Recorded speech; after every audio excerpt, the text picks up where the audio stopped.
SID and Nancy: the tragic end of punk rock's Romeo and Juliet. On the 12th of October of 1978, Nancy Spungen was found slouched under a bathroom sink. She had been stabbed in the stomach, just beneath the belly button, with a 5-inch blade. Nancy bled to death on the bathroom floor. British punk rock star Sid Vicious was quickly deemed the killer. 20 years earlier, on the 27th of February of 1958, Nancy Laura Spungen was born to Frank and Deborah Spungen. She entered this world with the umbilical cord wrapped around her neck. Nancy grew up in Philadelphia, had a proper middle-class Jewish family, yet she was always troubled. She was seemingly born wild. Even in infancy Nancy did nothing but scream.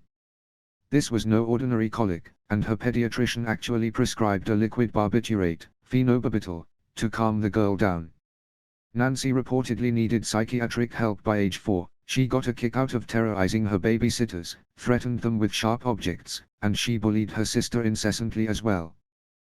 By the tender age of 13 Nancy had already been abusing drugs. At just 15 she was diagnosed with schizophrenia, and attempted suicide via slitting her wrist with a pair of scissors. For all of her troubles Nancy was a genius who possessed an unbelievably high IQ of 172, and she graduated high school early. After high school she was accepted to the University of Colorado, but was expelled within 5 months after stealing money from a fellow student and purchasing an illegal substance from an undercover police officer. Instead of receiving jail time, the teen was kicked out of the state and sent back home to Philly. At the age of 17 Nancy's parents realized that their daughter had been stealing from them to support her drug habit. Deciding they'd had enough, Frank and Deborah booted the teen out of their house. From here Nancy moved to New York and later London. She got by on her feminine whilst living as a rock star groupie and selling drugs to the band members.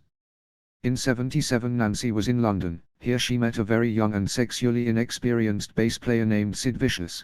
The two quickly became inseparable. Though it's often said that Nancy introduced Sid to heroin, his mother had actually been getting him high for quite some time. Whatever the truth surrounding Sid's substance abuse, there's no doubt that Sid and Nancy were bad for each other. The relationship was codependent, obsessive, and toxic. Nancy loved her drugs, she loved to party, and she fiercely loved Sid. The two had a tumultuous relationship. They fought hard, but it's said that they loved one another even harder. Every member of the Sex Pistols heartily disliked Nancy, and what Sid had become since the pair had hooked up. He was like her puppy dog. He did what she asked, when she asked. This eventually led to the breakup of the Sex Pistols, Sid going solo, and to the couple moving into room 100 of New York's Hotel Chelsea for 2 months. They were both seriously strung out at this point, and they were physically fighting constantly.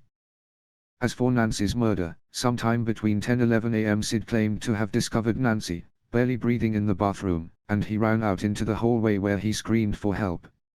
It was too late to save Nancy, and Sid was arrested.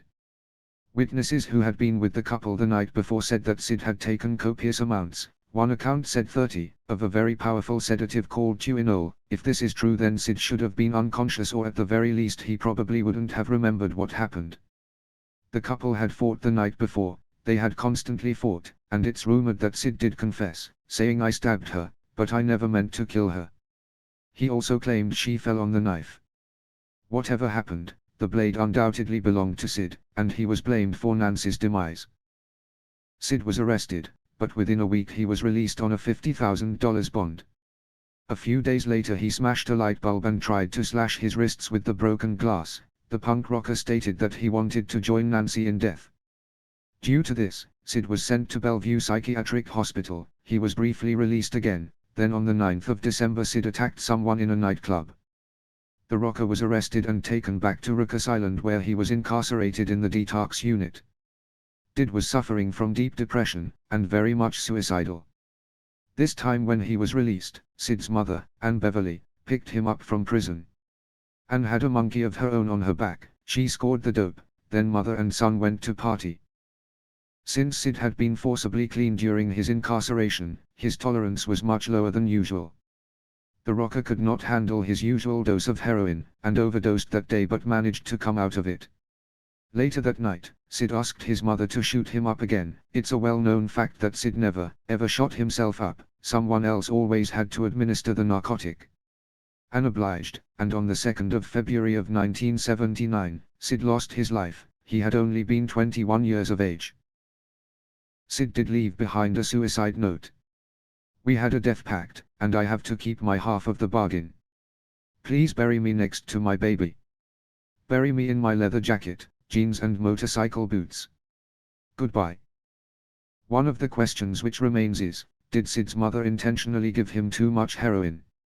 Many believe that she did, in order to save her son from living a terrible life behind bars. Some even claim she admitted to it while on her own deathbed in 1996. Whatever the case, it's obvious that the punk rocker had a death wish. He was ready to die.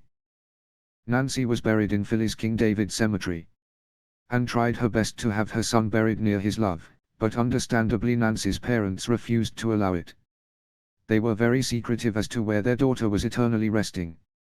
Sid was cremated, and, once Anne discovered the location of Nancy's grave, it's said that Sid's ashes were spread there.